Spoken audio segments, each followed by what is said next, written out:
Oh, hey there, everybody. How's it going? It's Alexander Williamson here with The Secret History Living in Your Aquarium. How is everybody doing tonight? Well, don't look at the dirty dishes. Look at the dirty, nasty cloud of food that I'm mixing up for the fish here. So, we're going to be giving the fishies something delicious.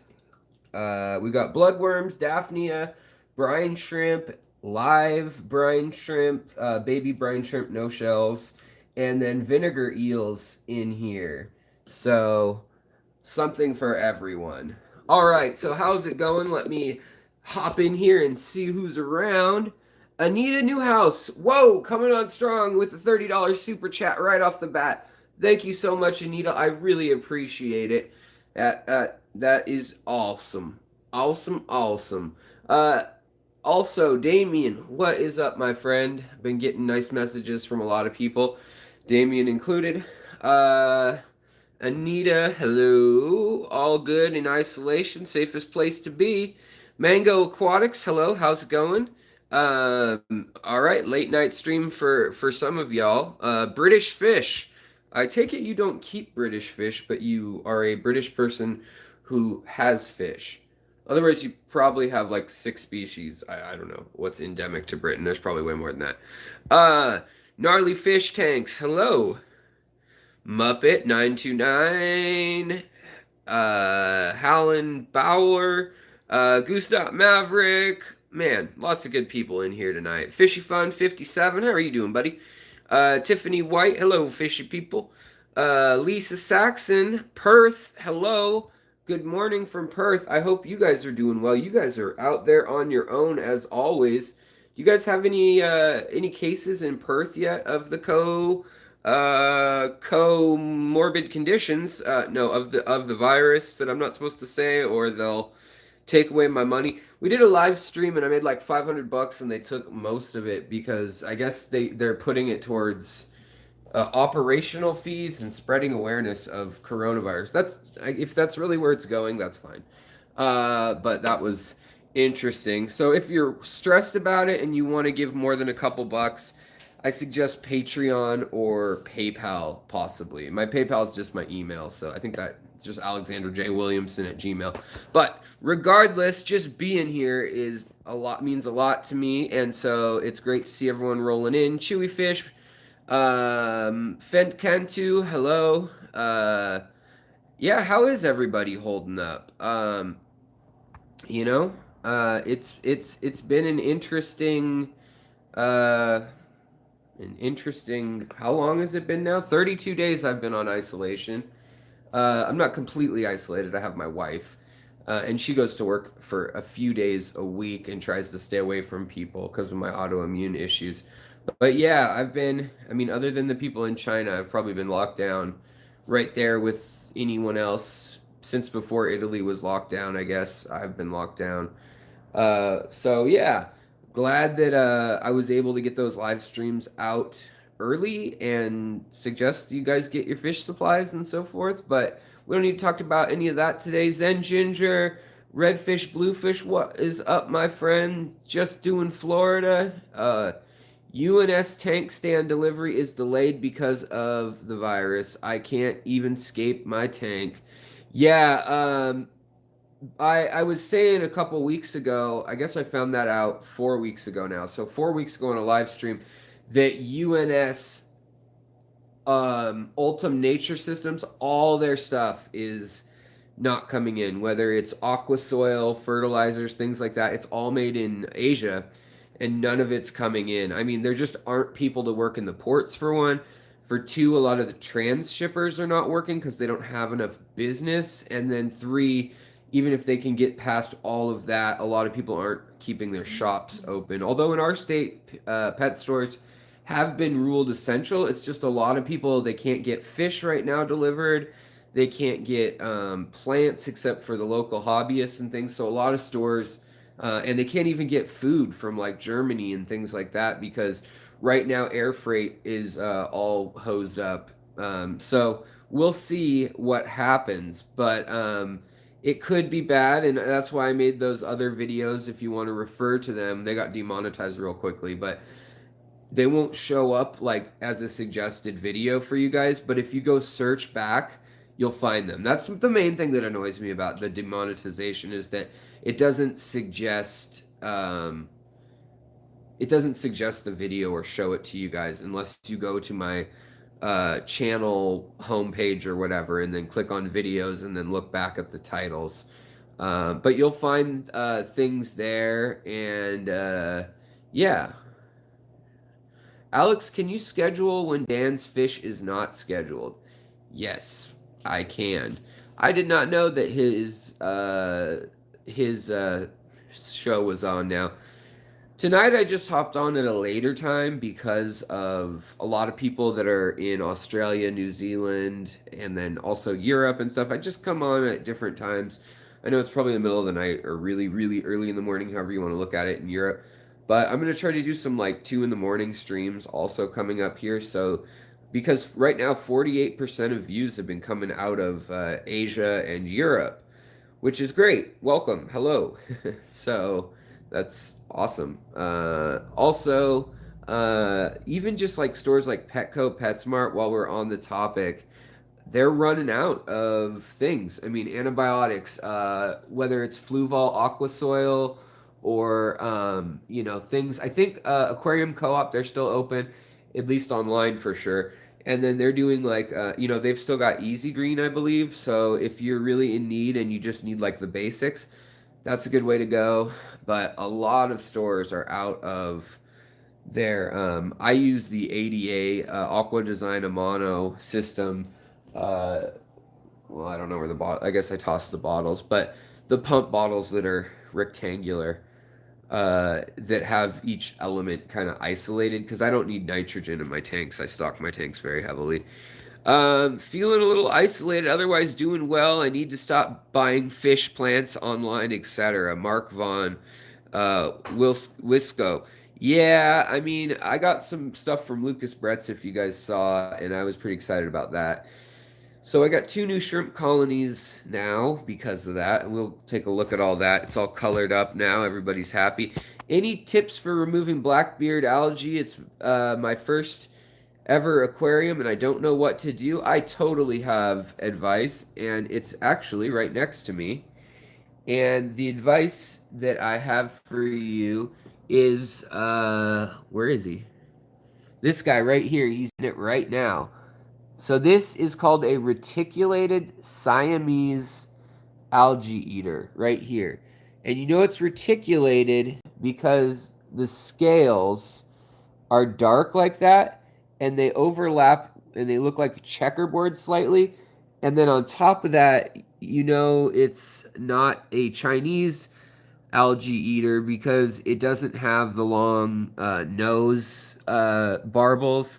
Plus, its black diamond on its tail goes all the way to the from the caudal part of the tail to the split in the tail. Whereas other ones have their black diamonds farther in, or they have stripes. They'll have 2 stripes. But this one right here has cleaned up. If you saw any black, see, he's doing it right now. I couldn't have asked him more on time to be helping out.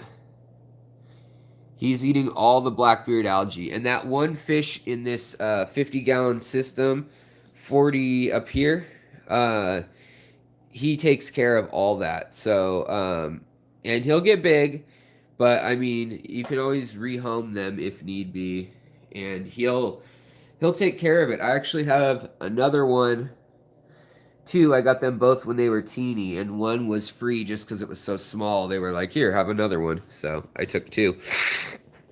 All right.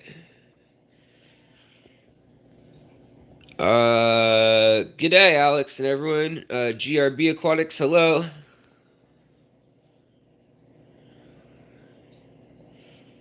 Oh, Dan's was over 15 minutes ago. Okay, awesome. Alex, listen to this. I tried to order a box of equipment from Beijing. Tissue culturing stuff.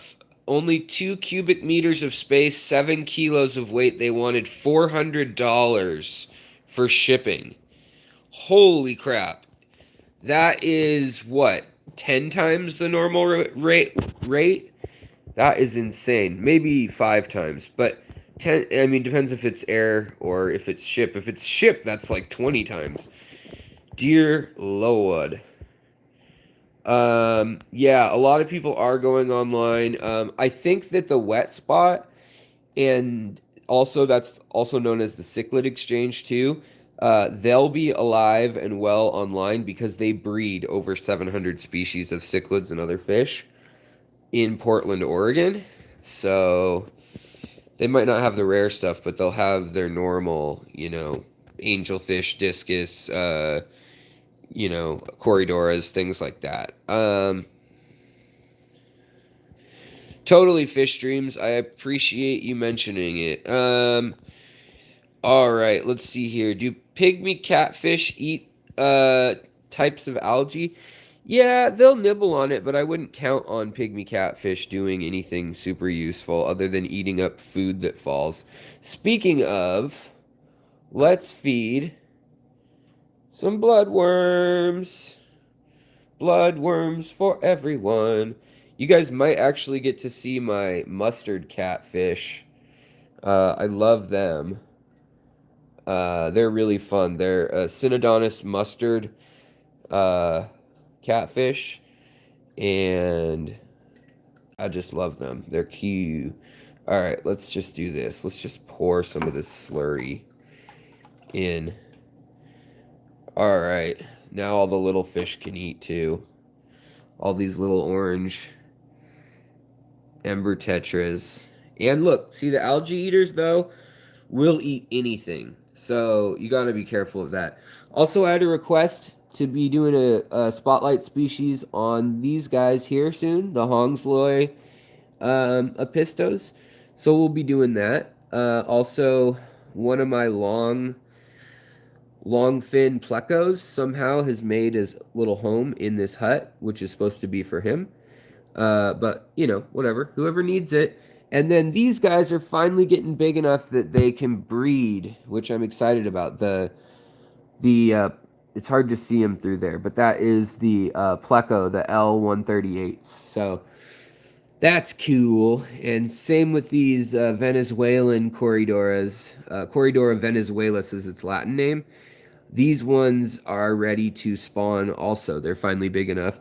But see, here comes they're usually shy. They don't like coming out in the day so much, but those striped plecos there, the yellow and black, these guys are one of my favorites, and they're going to come. I guess he decided to grace us with his presence. That one's a male, and they get really fat. They look like frogs. That's why they're called leopard frog plecos.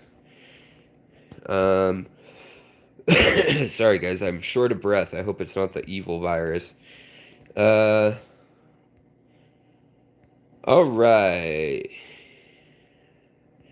Air freight, yeah, that's definitely triple the rate or more. Yeah, bloodworms, yay, feeding time. All right, so now that people are crowding in here, I have something I'm going to talk about that I think we can all do that would be cool for the hobbyist community, the fish keeping community, and just the community at large. All communities. How about that? Does that sound good, guys? If I have an idea that's good for all communities. All right, hold on. I'm going to put this stuff.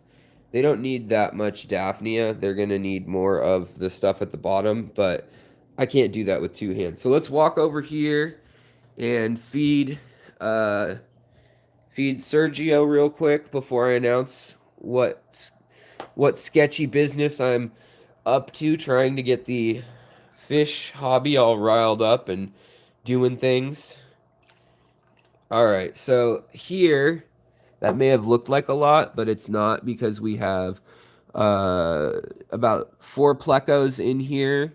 We've got the 8-inch Sergio from fin to fin when he's totally proud, and then his girl,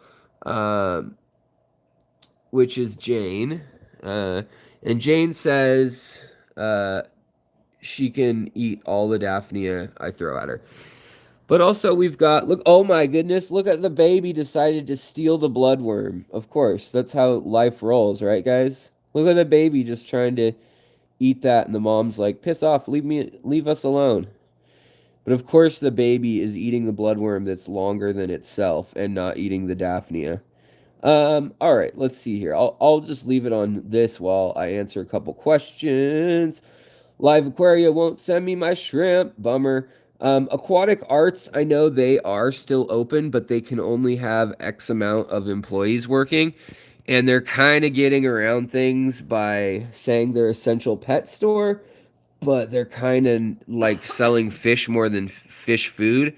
And so they'll be open, but it's, they're on a little bit of like wobbly ground in their state. It's not super clear how long that will be, but they're trying to get all their orders fulfilled, and they'll be sending me something out soon. They said they had 700 orders this weekend alone, so it's great to hear that they're doing well. Wow, that little guy ate almost the whole thing. Oh, wait, did he just throw it up again, too? Well, he ate most of it, though, in the first go. All right, the Yeti. I'm attempting to breed a pair of bristlenose. Do I move, or do I more than one cave? Yeah, I would you could put more than one cave, or what I like to do is I'll put a cave in like this, and then I'll also set up rock shelters. So like there's one rock here, and then there's slopes of rock coming off. So there's lots of spots. Even like back over here, there's a rock overhang. And see, there's a Pleco right there. A juvenile and a Corridora. So that they can pick how high up in the tank they want to be, and, all that good stuff. So I would put several hiding spots. You're not going to like overdo the hiding spots, so whatever. All right, let's see here. Do you do I haven't done a rice fish spotlight, but I will because I have two types right now. You have an Alex Tank 40 breeder of nanofish. Awesome. I like to hear that. I kind of stole the idea from Miss Jinx, the lovely Rachel O'Leary, who's got like 180 gallon, or I don't know. She might have a 240 now. That's mostly nano species. So yeah, Pepin Creek Aquatics. Hello, Mark Dibble. Man, we got all sorts of wonderful people in here. Yeah, the baby cribs are really adorable. There's only 5 left in this generation. The rest have gotten nom-nommed by probably the angelfish, realistically. I think that's the only thing in here that can eat them, other than their parents. There's Mama. She's totally abandoned the babies for fresh bloodworms. And Papa is still hanging out, making sure that they don't get eaten. But Mom has totally just like flaked out. So, Amelia Harvey says, I love how every place you look in the tank has something different going on. So many types of plants and fish. The element, 186 element, what's up? What's the news? I can't contain myself. All right, 55-gallon stocking ideas. All right, guys, hold the questions for a sec. We'll make the announcement of what my idea is, and it's not quite my idea alone. It's definitely sparked by a member of our community and the channel. Let me give them some more bloodworms. And then we're going to give some bloodworms to these guys, and then the guys downstairs will be last. We'll watch this tank while we discuss my evil plan. I mean, benevolent plan, whatever. It's a plan. Let's just call it a plan. Whoa! Alright, that's enough for all the plecos and all of the fish to go nuts all day and all night. Now, the angelfish can eat a lot. They poop a lot, too. But, you got to remember that I've got all these bottom feeders in here to clean up whatever the angelfish can't. And then I've got a lot of current going through up here with the CO2 behind it so that the CO2 is getting pushed around. And then the light's pretty far forward right now, but I'm starting to get some emergent growth. Let me get the sponsor of today's video. Dr. Pepper and a chair. Let me get a chair. Cherry Garcia. And then I will tell you the plan. Since I am the man with it. All right, so I got an email the other day from a gal named Sadie. No, used to be the girls lady. I got an email. Looks like, wait, can I make the light look like it's going through me? Nice. Man, I'm out of breath. All right, so the idea, here it is. I know I'm kind of dark and backlit, not in a good way. So everybody has some extra stuff if they're a fish keeper of any amount of time. Now, let's see if we can turn. There we go. That's a lot better. All right, so everybody has some extra stuff if they're a fish keeper, and their extra stuff may be an aquarium. Maybe you have a 10-gallon outside. I know I have several. Maybe you have an extra shrimp net. I don't know. Maybe you have an extra filter or heater.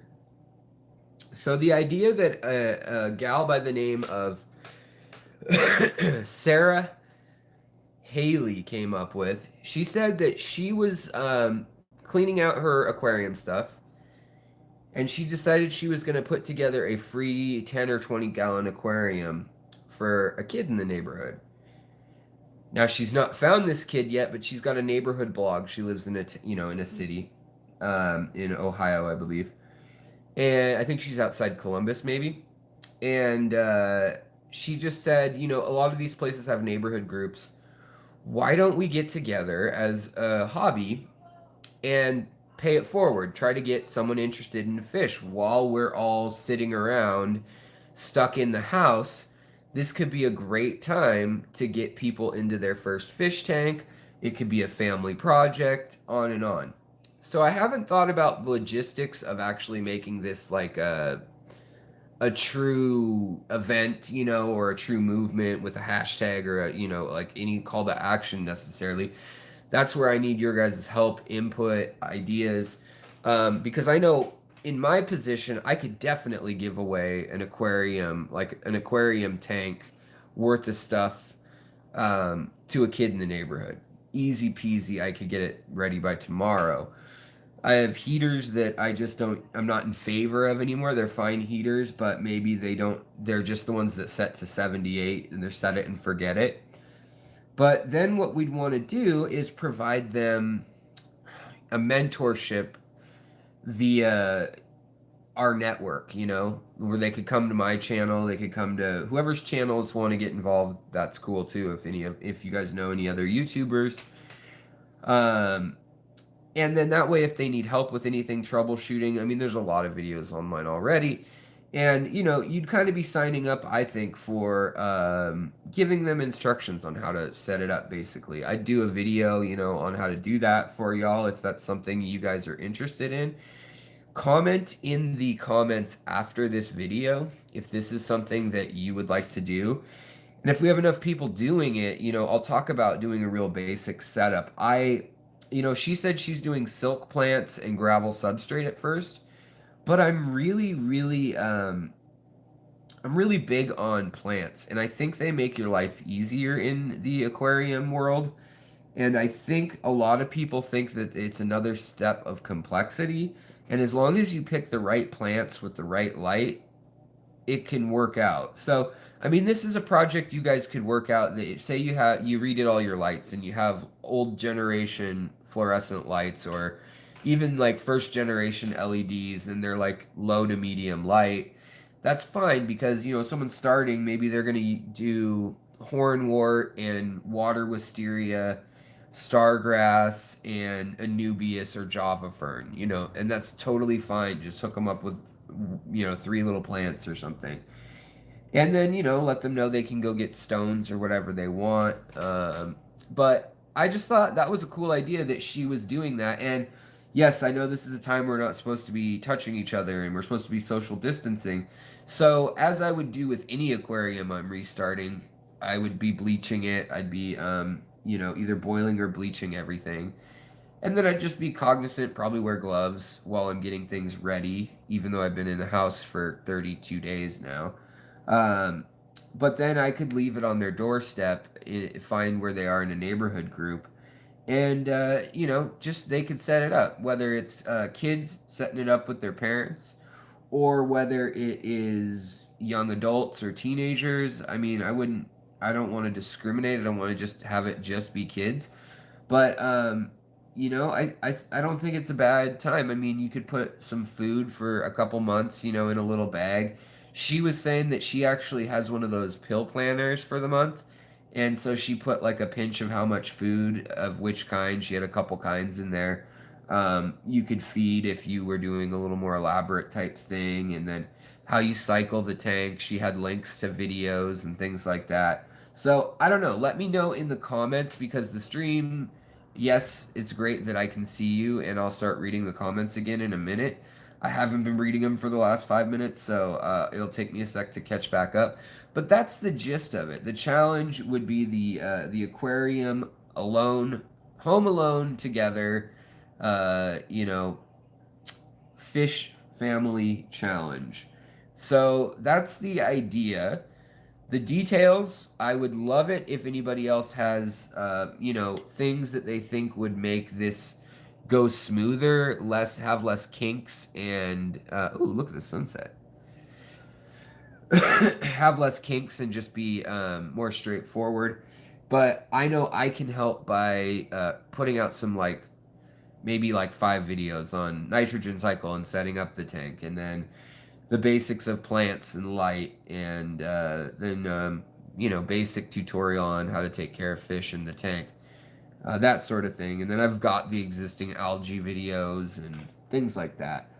But it's a great time now, especially for kids who are bored, or maybe they're being homeschooled, or doing the internet online schooling. I mean, maybe even some teachers can work this into their curriculum. I don't know, but I'm sure, here, if I could get a hold of 2 more heaters and lights, for 2 more heaters, 2 more lights, I would have 3 20-gallon longs ready to go for the community. And I'm sure if I put that out there, that hey, I'm giving you guys everything you need to be set up, it's been sterilized, and there's video guidance online, I think that there would be plenty of people in the community that would snap that up in a hurry. In my case, I have plenty of fish that I breed, so I have fish to give away to get them going, especially on under a 10 or 20, 10 or 20 gallon. I recommend 20 gallons just because 10, the water can be kind of unpredictable. It can crash easily, and cycling can kind of uncycle, and the more water, the more stable your community really is going to be. So that is the challenge. That is the idea. That's the project, guys. So let me know what you think in the comments afterwards, or comment now on the video if it lets you. But in the live stream, your comments are fine live, but I'm not going to, those won't be considered later, because I'm just going to kind of skim through stuff now.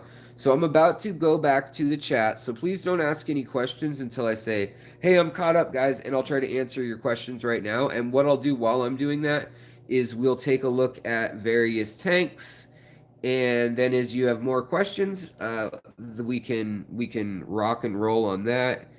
And yeah.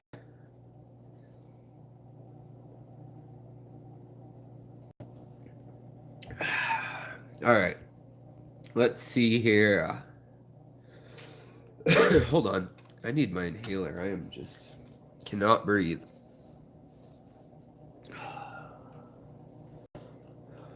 Ta-da.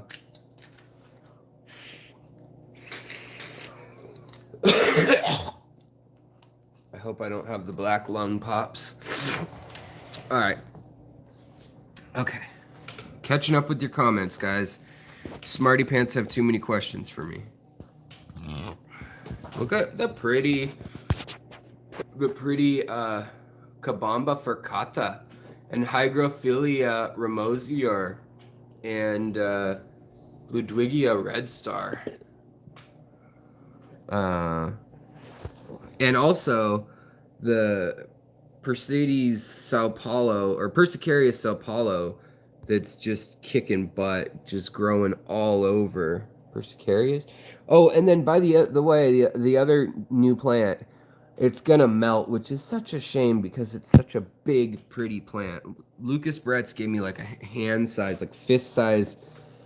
This is a Nuri Rosen Maiden Tiger Crypt, and look at the beautiful patterns on it. Last night when it was pitch black out, you can see the orange and the black there. That's what makes it the tiger variety versus this is the normal variety. Last night the L134s were all over it, and L138s too. And you could see them on that pattern there on there at night when I flashed a flashlight by them on my phone, just the LED light, and it looks so incredibly beautiful, just cleaning those leaves and eating what's died off of them, and then with the hints of red in there, it was just really cool. All right, back on track. Let's see here.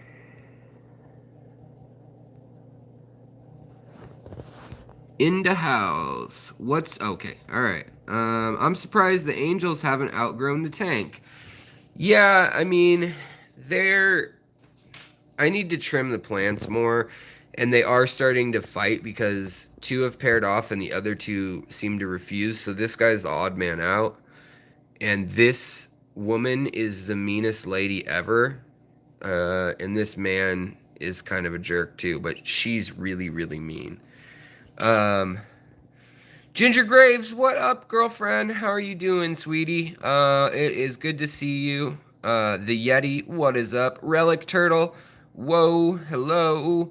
Rafier Rahman Riffraff, I'm 15 and I have my own 20-gallon fish tank. Did all my research and cycle, bioload, breeding, compatibility. I think there's hope for this generation. Right on, Riffraff. Awesome. Welcome to the community. So glad to have some young folks in here too. I really appreciate that. The only person I know in my neighborhood gave me their old tank. Well, maybe this giveaway won't work for you, but yeah, I think can you instantly cycle a tank if you have a mature tank that's been set up? Oh, totally. So that would be the other thing that I could really do to help if I gave away an aquarium to a local kid or something, would be, or a local teenager or a local 25-year-old, local newlywed couple, anybody who's bored in their house, a local elderly person who's really locked down, whoever it may be. I don't want to discriminate. It's just anybody who's into fish, or who doesn't know they're into fish but might be. Maybe they're into gardening, and you could be like, hey, I can give you starts of like 5 plants, and you can see where it goes from there. I love these little guys. This one's the smallest of them. I can't tell the gender yet. These are really hard to tell the gender because you get a texture. You see those little needly, it's actually like shark texture. It's little teeth, but then they get these little teeny whiskers right there on the corner of their mouth. And that's all that's going to tell you if they're a boy or a girl, really, other than having a big rounded underside belly, which they rarely show. So this is probably going to be a male. But females have about that much too. And it's washed out on this live stream. That's a banana yellow from what I see, like on my end. All right.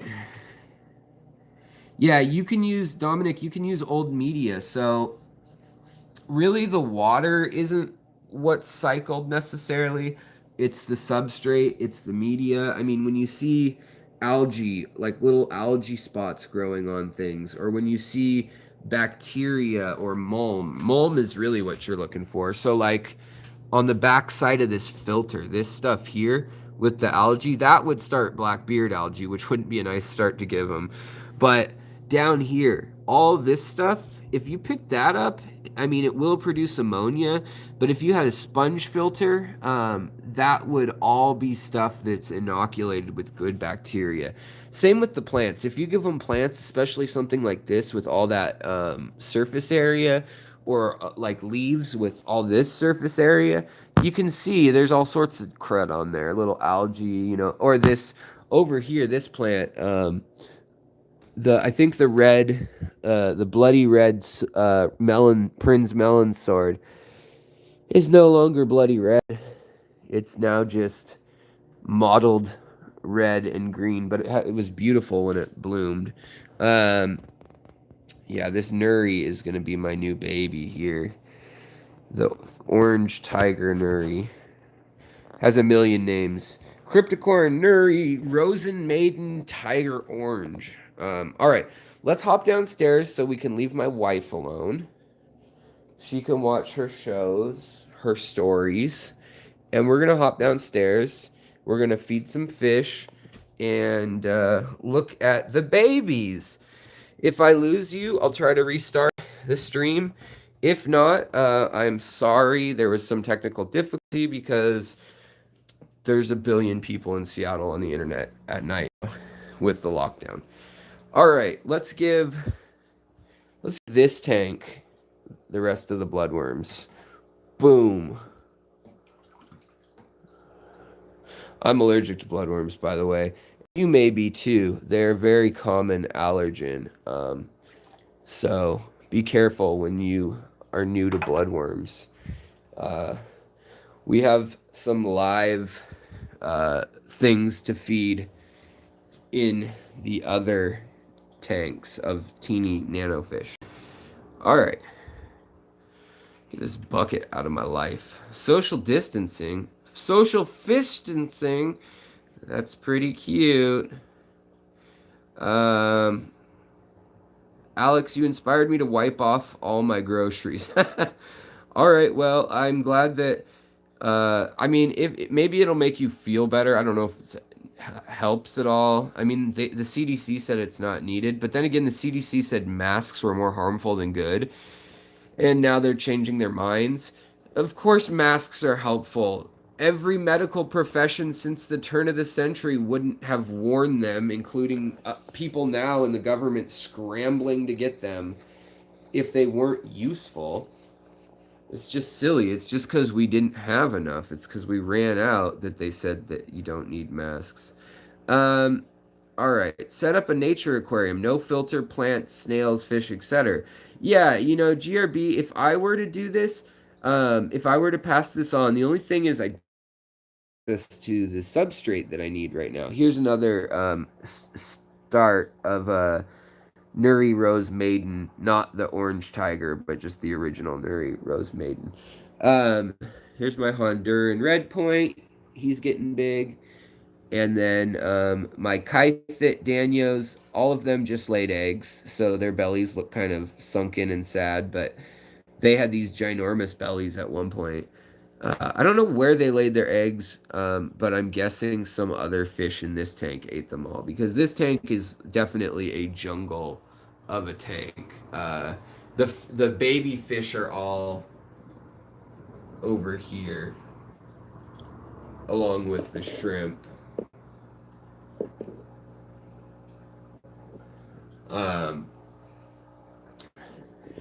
Yeah, and then like the baby guppies and stuff are there. And then I've got the gold rams, horned snails that I've been breeding forever.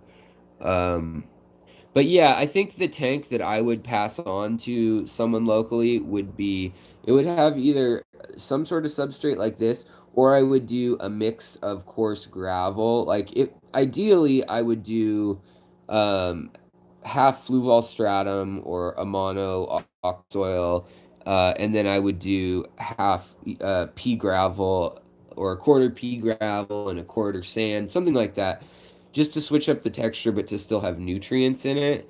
And then I would give them, so what I do at all times, I always have sponges and media filters. So I was going to review these filters here. And one cool thing about these is they're double stacks. If you can see where that seam is there, you can pop it off and then put another nozzle. So you can stack up to 3 of those parts of this filter here, where it goes, where are we? Coarse sponge, bio balls, light sponge, filter media like polishing cloth, and then bio material again, and then a screen. So this, it was like, I think these were $15 each, and then they have a little power header outflow here that's nice. When you turn the air up, then you can actually really get things going, but these fish don't need it. This is more of a standing still type fish setup, a still water. These guys are next up on my list of who to breed right here. I love them. That's actually not the main male. He's not colored up at all. But let's get to feeding them, and I'll keep trying to answering questions. I think a heater is good to have, but I'll probably just give them one of these like 100 watt or 50 watt, like sets to 78, and then they don't have to, or 76, and they don't have to worry about it. Or I could do, I mean, it just depends on what you guys have. If you guys want to be a part of this and you don't have that much, but you do have, say, a 10-gallon tank and a sponge filter or something that's already inoculated. Like, I could hand them this sponge filter and it would easily take care of this tank. Oh, I've moved some of my lightest colored blue dreams up here also, so that hopefully they'll spawn up here. They're with the blue Medaka Indian, or Medaka, Medaka Indian rice fish. And then I've got some other rice fish down here that are the yellow and orange blue eye rice fish that are Japanese, the orange sunburst rice fish, which still have a blue tint to them, but yeah. And then the Samfongzi Rasboras, I need to breed more of those as well. But I mean, I could sure give them a bunch of shrimps and some snails. And then, you know, I could give them a cutting of the Java leaf. You know, if I didn't want to give them the filter, I could literally just give them that piece of wood in there. And that would honestly, in a 10-gallon, would probably inoculate it. Or, you know, I could just give them dirty Mulm filter. That needs to be cleaned right about now anyways. And I could just take that, put it in a bucket like this of 5 gallons or even a gallon, and just, you know, shake it out, wash it, and then wring it out tight and put it into a gallon milk jug or something, and then tell them to cut the top off, pull it out, or just put it in the filter for them when I get there, and tell them to turn it on soon. So that would be if I had to hang off the back rather than that. So you can see the Samfongs, or the Phoenix Rasbora babies are getting big. They're coloring up too, which is good to see. And then the erythromicron babies, some of them are getting near full size now too. Some of them are still really teeny little, little whatever you want to call it. I guess fry, little teeny guys. But most of them are getting, have markings and everything now. I've noticed as soon as you put, like, here's a little fry. As soon as you put the fry with the adults, it's time to either for them to learn to run and hide really well, or for them to grow. Like, there's another one that's a male, definitely, with that black dot. But, I mean, you could also set them up with a shrimp tank. He doesn't need to be fished right away. You could set them up with shrimp. So, over here, I've got Lucas Bretz, his red shrimp. You can see there's a molt in there. I always check because I have a couple pregnant shrimp right now. And so I always want to make sure that they're doing okay, because pregnant shrimp are always vulnerable. And right now, one of the pregnant shrimp, she's doing fine. She's right here. You can see those yellow eggs in her belly. Another one, also, oh, we still have the juvenile and female scarlet Battis in here. We lost the male Battis, who was about 3 years old, and that's okay. That's pretty good lifespan for a little Battis. And basically the female Battis, you know, one of them should be a male, even though they all look like spot on female. One of them should take over as a male now. Whether they're biologically already a male or not, um, they have that ability. So then here's another buried up one of the Red Riding Hood from Aquatic Arts. And if you want any of these shrimp for Aquatic Arts and stuff like that, they're going to be, you can use the discount code Secret History 15, all in caps, and your first purchase 15% off plus entry into a giveaway. Looks like she's buried up now too, but she's got a problem. So this is a problem to watch out for if you have shrimp. She arrived this way. You see that white notch in her tail. That could mean she didn't have enough calcium and carbon in her diet or in her water. The water hardness might have been too soft. So putting some crushed coral in with the sand would be a great idea, because there's a good chance that when she gets bigger and needs to get out of her exoskeleton, she will die because she won't be able to get out. That crack is indicative of that she got into her shell and then grew too much when she got pregnant, or that there's not enough minerals, because they shed right before they get buried and pregnant, and they shed right after they have their babies, because that's when they're growing and shrinking. Down here, the bettas are all coloring up really nicely. The gudgeons, peacock gudgeons, they're doing well. Hopefully I'll be able to breed them real soon. They're usually pretty easy to breed if you just kind of leave them to their own and set up some cracks in the rocks or sand, things like that. If I could get a like from y'all, that would be great. I mean, we've had over 100 people coming and going to this little chat party we have here, this little fish party, and it looks like we have 21 likes. Fish Dreams is going away. All right, later, Fish Dreams. Copper bad. What kind of fish do you? Oh, okay, never mind.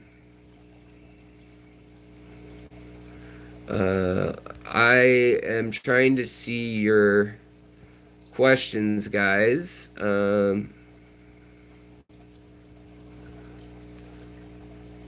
Yes, Onodontodes. Feather fin films. Onodontodes are definitely the little. Oh, this Betta is beautiful. She's got, or he's got, black, purple, and red. Interesting. The colors are just really changing right now on these young Bettas as they get bigger. I've moved most of the young Bettas and also the young Tin Winnies. So there's a baby Tin Winnie. I guess it's a sub-adult now. And then here are my main breeder Tin Winnies. I have another 20 or so in my big tank, so I could give some of those away too to a local fish keeper.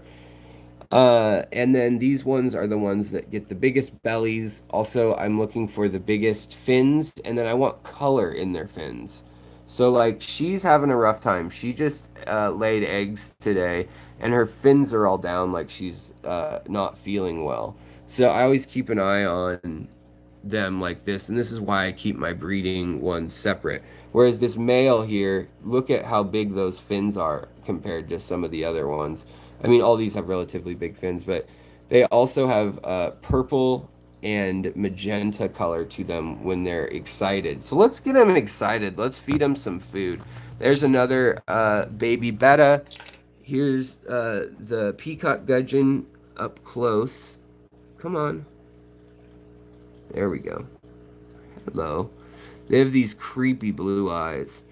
I mean, beautiful, whatever you want to call it. So earlier, I went out and collected boatloads of Daphnia.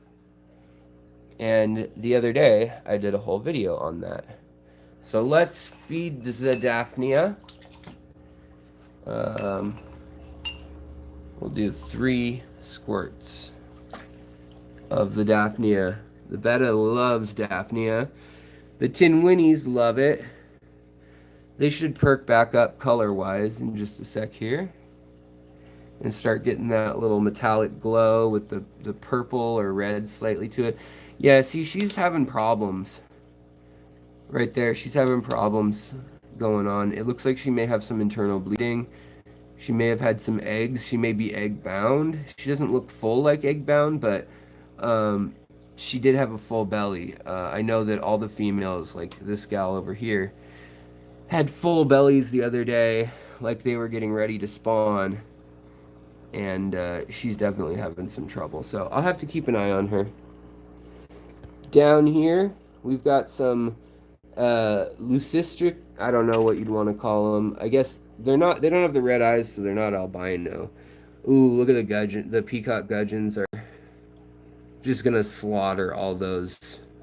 So on the left, guys, is the female gudgeon. You can see her eggs. You can actually see. You can make out the little yellowish round eggs in her body. And is the other little Betta gonna get in here? Are we gonna get some action from her? Yeah, we are, but she's really shy.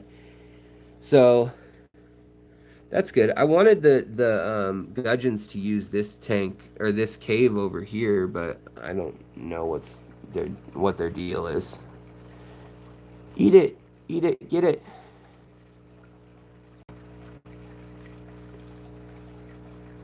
Oh, he's learning. Oh, he got it. All right. So, yeah. All right. Now let's feed the baby. The baby's up here. Let me not be so zoomed in.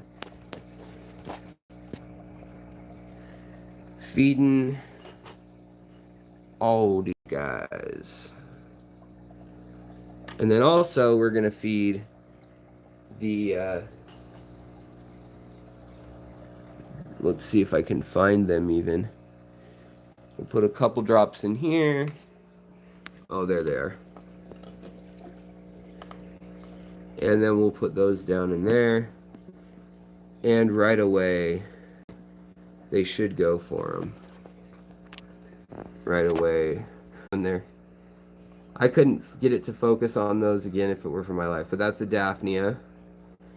They look like little fleas or ticks with little oars for arms. Here's a pregnant one. See, she's got a bunch of little round circles. Well, now you can't tell. She had a little bunch of round circles in her belly. So you can actually see a pregnant Daphnia if you look real closely. And these are all full-grown Daphnia. I only feed full-grown Daphnia in my case because I use those tanks outside that are only 20 gallons. And I don't want the population to totally crash. So I try to leave some adults, and then I also... Oh, there we go. Baby Battis gets them. All right. Let's feed the black and red tiger Battis. Let's get them some food to nosh on.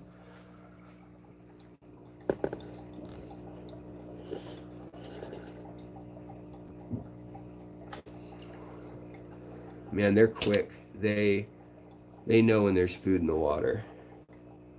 Because these little guys live in mud puddles in the Indian subcontinent over to Southeast Asia. And Daphnia and seed shrimp, brine shrimp, they're all species that come with the rainy season. And so it'll just be a mud puddle on the ground. And all of a sudden, life will just appear. All these seed shrimp and these eggs will hatch. Sometimes the Battis eggs can go into suspended animation. See, there's a female Battis down there, the girls. She's chasing them, and she got them. And there's another one. Here comes the alpha male. You can see how red he is. So he's got a nice red, black, and then he's got a blue little crown that goes over his fins. See, they almost look magenta from certain angles, like fuchsia or magenta. But you can get them all to color up that much or even more. I know it'd be kind of crazy to say more because this is a live stream and color's never good on live streams. But they will color up more the more you feed them, like brine shrimp and bloodworms, things like that, because it has bar the beta carotene. There we go. In it, and that is, they're all about that. So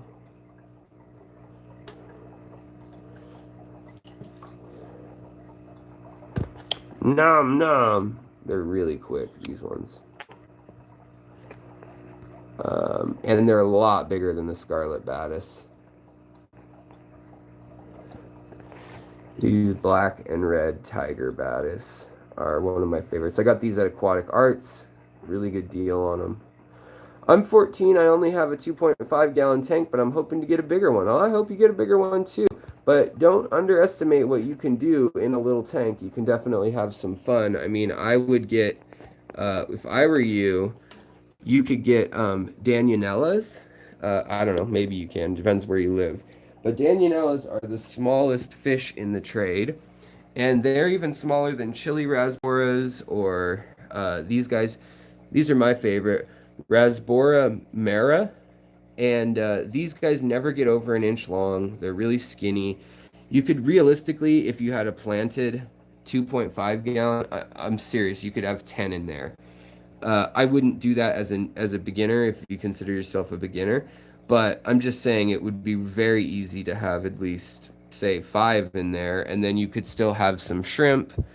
You know, and in this 5 gallon, I've bred the shrimp that are in here, and then I also have the Batis, and you guys just saw one type of Batis. Well, the other one is the Scarlet Batis down here. You guys probably remember what the male looks like. He's smaller than that last Batis we were looking at, but yeah, so I'm gonna do some more squirts of this down into my other tanks. Down here, we have Angelfish fry in here. No idea how they're doing. We have yellow shrimp over here. And right now, all of those are going to be eating, or not the shrimp, but the angelfish fry and things are going to be eating infusoria. They're not gonna need to worry about anything bigger than that.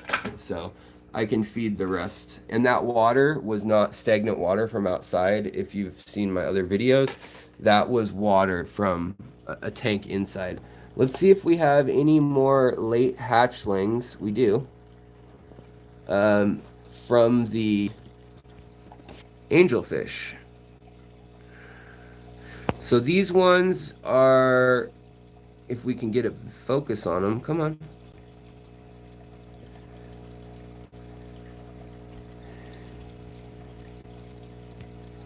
Let's see here. Let's move them a bit.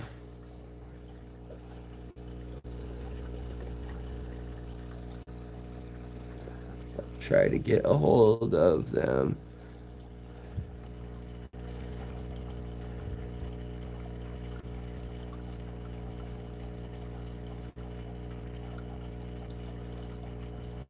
Come on, little guys.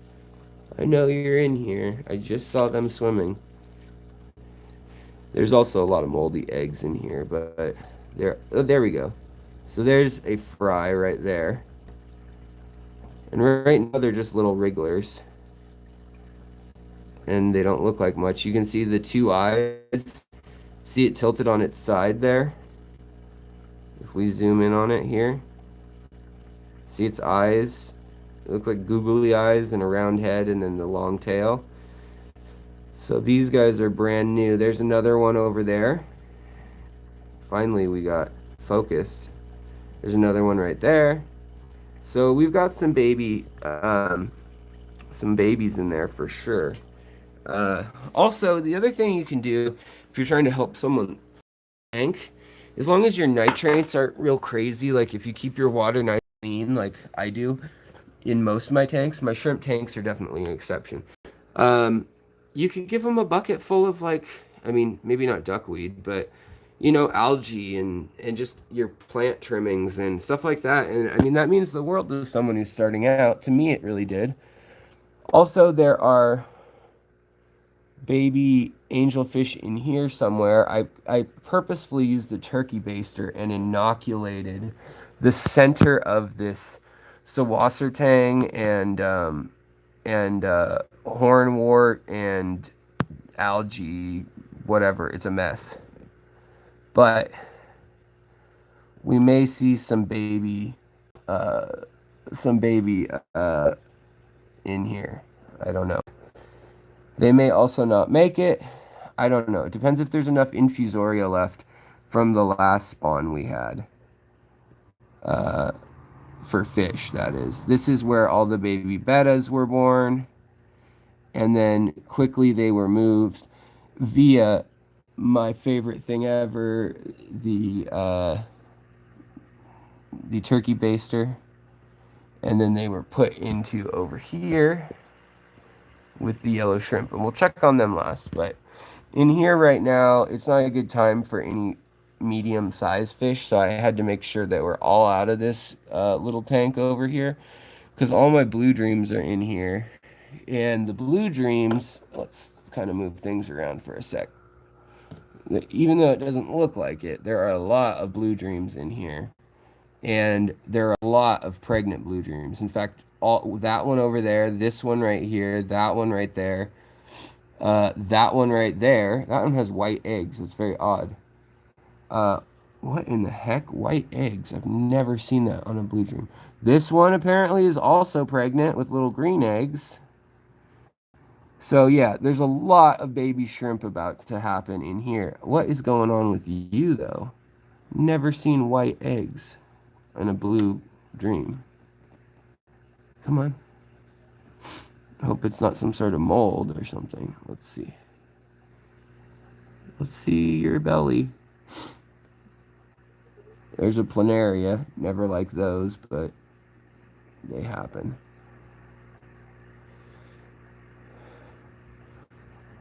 All right, let's see if we can just pay attention and see if there's... I've seen green eggs a lot, light green or kind of snot green. But these looked white, downright white.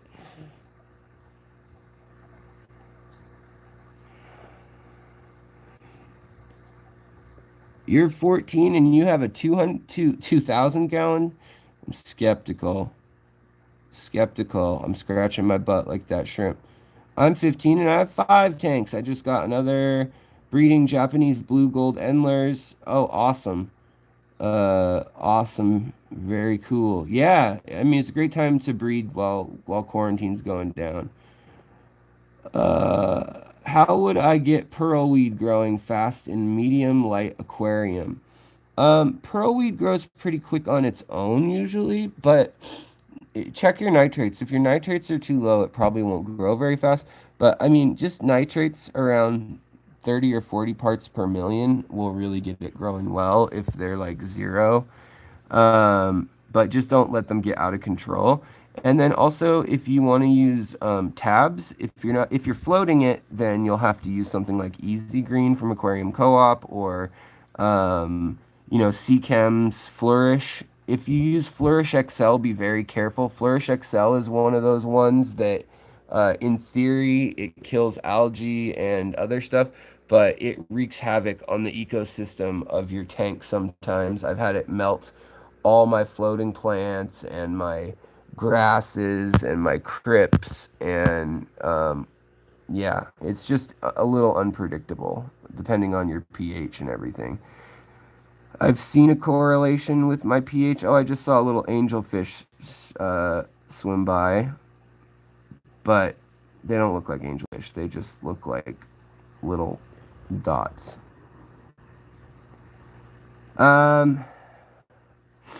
All right. Also, why is Java moss melting?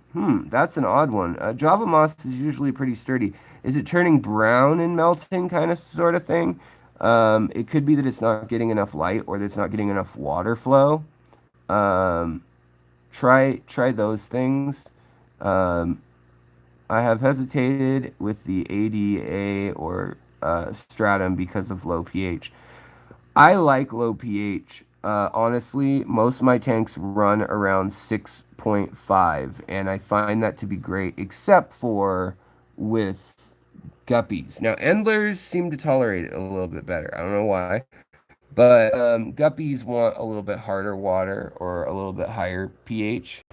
But other than like most of the live breeders and some of the African cichlids, a lot of them can handle those other temperatures. Oh, gross. Planaria, planaria.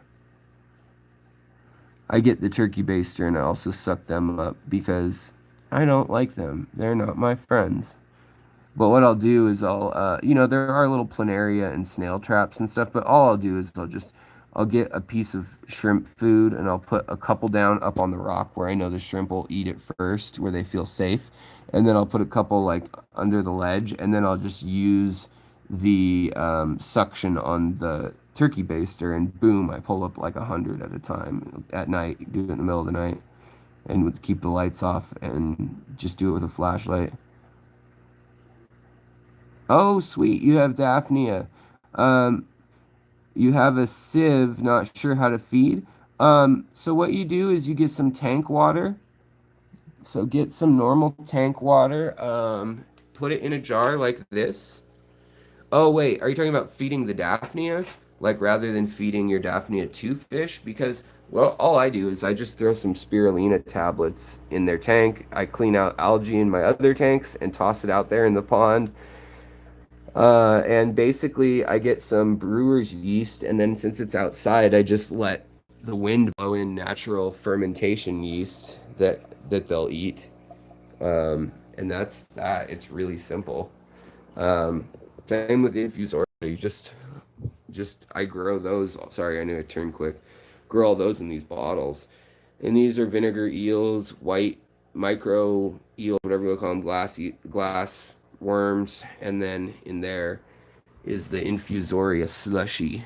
Um, and then we've got the the kois, the koi guppies,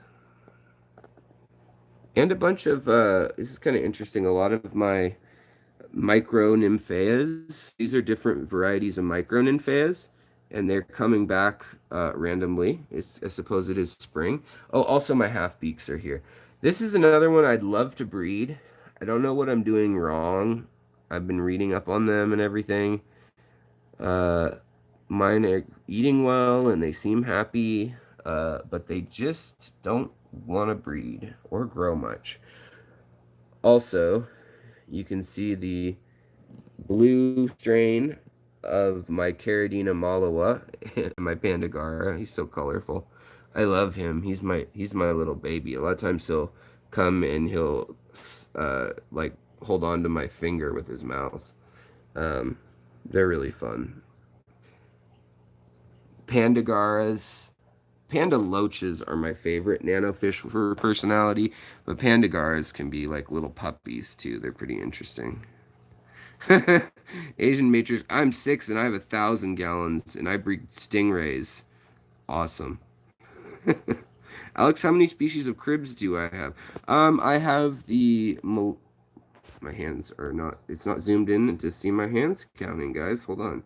I have the Maliways, the Lacunjas. I used to have Bapindis, but they have been given away or sold. And then I used to also have Nigerian Reds. Now, those have been crossed in together into a line. So now I have Poulters, and those other ones are all used to be part of the Tinniatus family. Now they're all being named Crebensis and then their location. And so it would be like Crebensis uh, Nigerian Red instead of Crebensis Tinniatus Nigerian Red. I don't know why they did that. It is a little simpler, but it kind of eliminates a species name and insinuates that every micro pocket of those fish is its own species, which is not evolutionarily the case. Because poulters are different than Tinniatus. Poulters are a bigger fish. So I have poulters and I have Tinniatus to give you like a species rundown. But then I have upstairs 4 adults, 2 Lacunjas, 1 Maliwe, and 1 Bapindi. And then their babies that you saw, those are half poulture, half baby of the Lacunja and the Maliwe. And so they're super hybrids. They're like three different types of hybrids, and that was to get them to be of dwarf size because the poultures are bigger, but they have a lot of color in them too. And so crossing them together with a female poulture and a male Tiniatus gave me three out of the 50 fry. Three were of teeny tiny little size. Um, so yeah.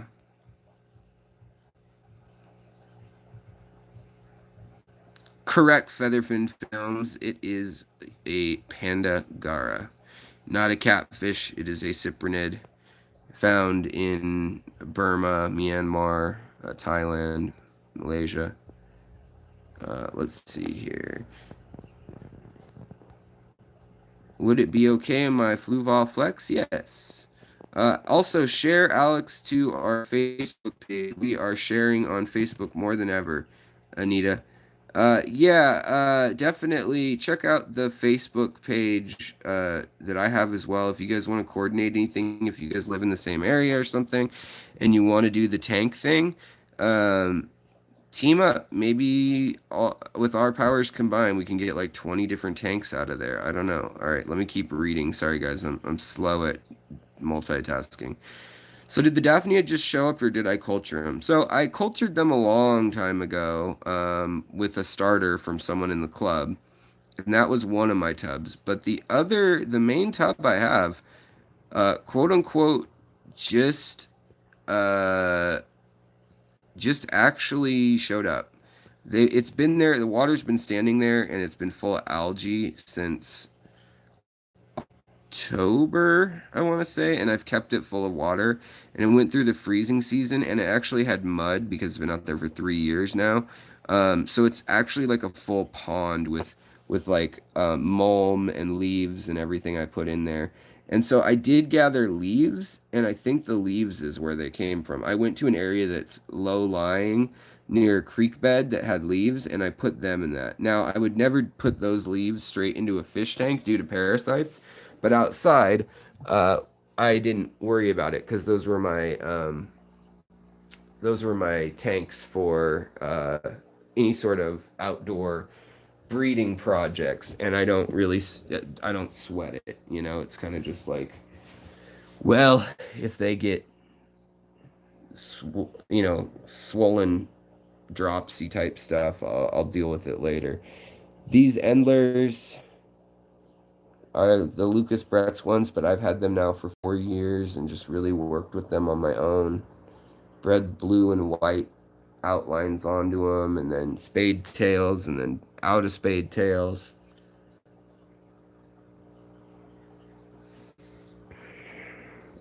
And then I should do a species spotlight on these guys, even though they're not natural. They're like the big fat tiger barbs. But they are very pretty. I like them more than the normal ones, like the Odessas or the other ones. But over here is what a female uh, Gara Fata looks like, or Panda Gara. She's not as colorful, but she still does have those onodontoed little whiskers.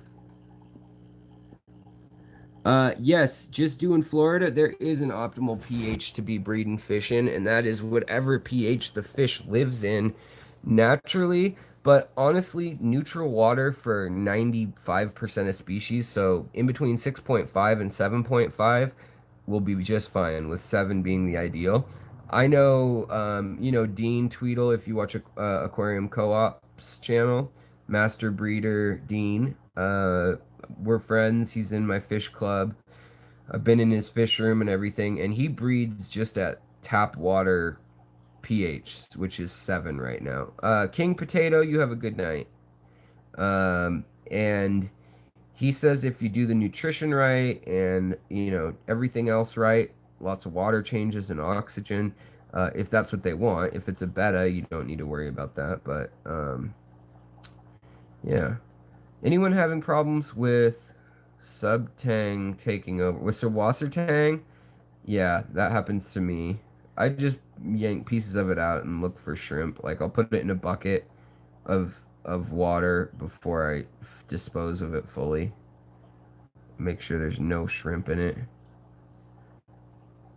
Alex, have any suggestions on how amber tetras breed? Do you use a mop for them, or lay eggs, or collect? So honestly, Anita, if I were you, I have a video on how to breed rasboras, and I have one on celestial pearl danios or erythromicron from way back, and then I have some newer ones. And there's several methods, but for most nanofish, it's kind of the same thing, uh, unless it's a rainbow fish slash pseudomugil, and there's only a few species of those that I would consider nano. Um, you put down a grate, or you put down a thick layer of moss, like this. And then you get all the other fish out. If you can, you separate the bigger bellied females from males. Some fish, it's really hard to tell. You try to do that. And then you feed them live food for a week together in a side tank. So it takes 2 tanks at least, or hanging something off the top with air and heat. You can just put one of these on the inside of the tank to keep it warm, so you don't need a whole separate heater. And you can just put an air stone in it. You could use Tupperware. I mean, that's what Dean does. And then you let them spawn, and they'll usually do that either in the evening or in the morning, depending on the species, and you can read up about that. Ember tetras, if I recall, do it first thing in the morning after they eat. So if you get them some like mosquito larvae or some little wingless fruit flies that you can get at Petco or PetSmart, or baby brine shrimp that are shelled, that kind of thing, and feed them. And then you want to keep their tank really dim. And then you get all the adults out, clear all the adults, so there's no fish in the tank after maybe 3 or 4 days of having maybe 3 males and or 2 males and 3 or 4 females is probably your best bet. And then you pull everyone out, and then you just let the moss do its thing. And then you can actually, sometimes you can put a piece of lettuce in that tank, and that will then become your infusoria chamber, just naturally as it breaks down. And so that will feed the earliest form of those fish. And then when they can eat something bigger, you'll either need to get like some glass worms or vinegar eels, white worms, maybe baby brine shrimp. But with ember tetras, I believe, yeah, I believe that they're pretty small. So vinegar eels would probably work. All right, guys. Well, I got to get out of here soon. Let me finish reading these questions. Yeah, I can live with planaria also. Hydra, I hate. They really, really stress out the immune system of your fish and shrimp. Which plants do you recommend for an inert substrate? I have fluorite as a substrate. Definitely have some big suggestions. I would say that stargrass. Stargrass grows great with nothing over there. That's stargrass. Ludwigia can grow fine. A lot of hygrophila or hygrophilias can grow fine. Octopus, or that is Stellatus, Pogostemon stellatus octopus, I think, or stellatus octopus can grow without it. Water wisteria can grow without it. Now, root tabs will help a lot if you can put a couple of those in the gravel. Otherwise, you can feed those from the water column. Bulb plants are great. So, like these Thai nymphae micro lily things, these Taiwanese micro lilies, those work great. Your tiger lilies, your red tiger lilies, those work great. Any sort of Java fern, Anubias, moss, guppy grass. I mean, this Christmas moss, this works great. It'll just grow right on its own, just floating in the water. Any floating plants. red root floaters, they're really pretty. These ginormous water lettuce or normal size water lettuce. Um, you can grow rotala in some cases, but usually it'll get lanky like this, not look so hot. Um, let's see what else. You can get away with sword. Crips. A lot of times, so up here, these tanks inert substrate. That's a pink flamingo crip. So wasser tank's growing fine. Um, this is crypt undulata growing fine. Crypt parva growing fine. Uh, there is some soil in here, but here there isn't, and you can see that another crypt growing just fine. Bacopa, it'll grow just off rocks. This is the Ludwigia red. I know there's algae on it, but this is the Betta tank, and they like to eat the little bugs and things that grow in the algae, so I'm gonna let them do what they want to do. Look at her, or him. He's gonna be a pink little princess. There's a red, um, little start of a red, why can't I think of tiger lily? Gosh, my brain. That's stargrass over there, growing completely out of the rocks. And then bacopa. Where's some bacopa? Bacopa coming out right there. It'll actually grow immersed really well too. No soil here, and all this stuff's just floating. That's Valsinaria, corkscrew val, just floating, just living off nitrates. Hornwort, uh, two kinds of moss, lots of algae.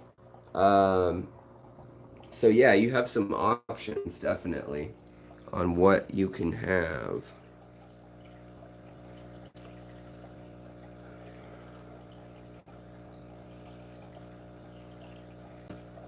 I don't know that bladder snails will eat hydra. Maybe. I would fenbendazole them just like Anna Walker said. Let's see here.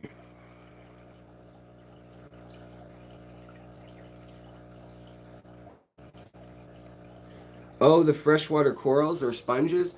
Yeah, I have freshwater sponges growing up here again. Uh, kind of fun. They grow randomly in my tanks.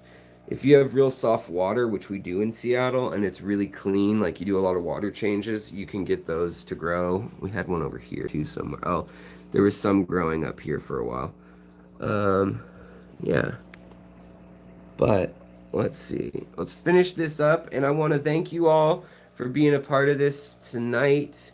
Ooh, pelvic chromis bova. I may actually, Brad. I do like those. I live near Wisconsin River.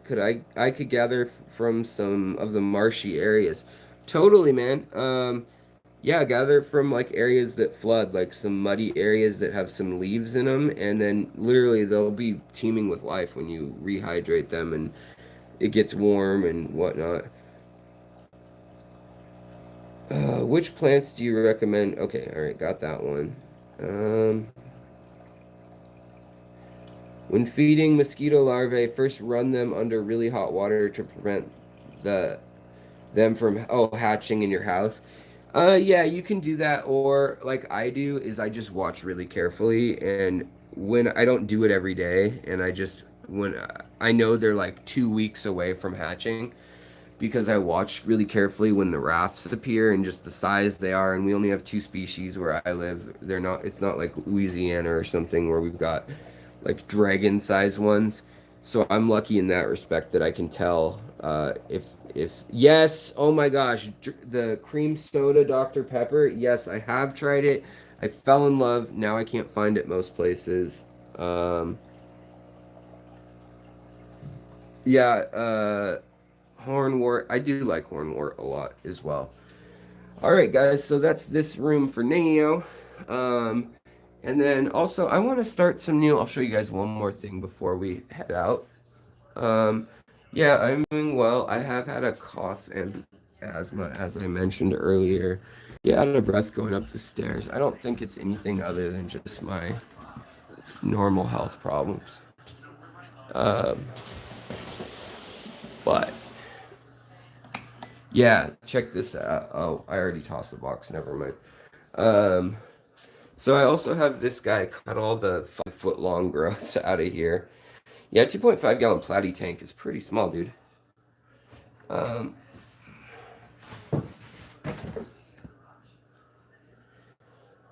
how I wish I had some more of this. In Seattle, it's $12 a 12 pack usually if you can't find a good sale because of the sugar tax. So if any of y'all can hook up the Dr. Pepper, I'll give you a P.O. box that you can send it to. The cream soda kind. But yeah, so I've got this growing in here. And what I want to do, so there's actually there's shrimp in here with no filter, no heater. So this water's about 60 degrees, 65. And there is blue vol stratum in it. And I don't add prime to it. I literally just turn on the sink and top it off. And they've been fine. It's been an experiment for over a year. And then, so I want to take this bowl that I had taken some photo shoots of Bettas in, of the world, and then this other one, and I want to fill them, maybe this one with just like 2 or 3 shrimp, and then that one is 2.3 or 4 gallons. So it'd be 2 gallons with the substrate, and then I want to do some more immersed growth like I'm doing things here. This is that silver and red what's it called? Drilling Jew? All right, guys. Thank you for joining me. Thank you for the super chat. I appreciate it. I know a lot of you guys have had to kind of get out of the Patreon scene. I totally understand it. We're all... What's going on here? I feel like my mouth looks dark or dirty or something weird. Sorry. Back to you guys.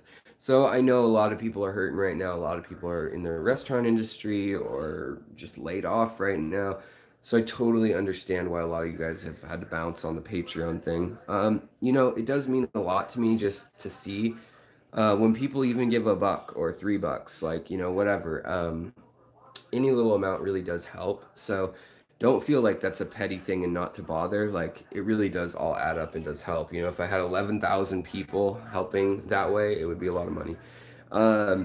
So yeah, but also if you can't help out, I don't think of any less of you guys. You know, I know how it goes. I can only support a couple people's Patreons in the hobby.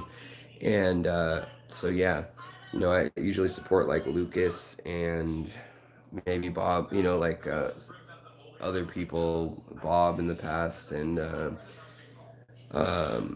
Rob from Flip Aquatics when he was starting out before he got huge, and now he's the rich dude. So that's great to see, though.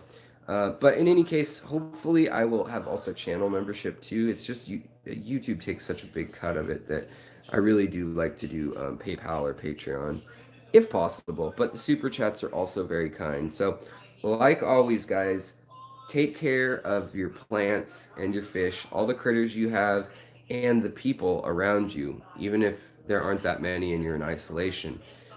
And of course, take care of yourself, or you can't do that other stuff, like drink cream soda Dr. Pepper or cherry Dr. Pepper, and you know, then there's no point. So take care of yourself too. You know, hold yourself together. I know it's stressful. Spend some time in your aquarium.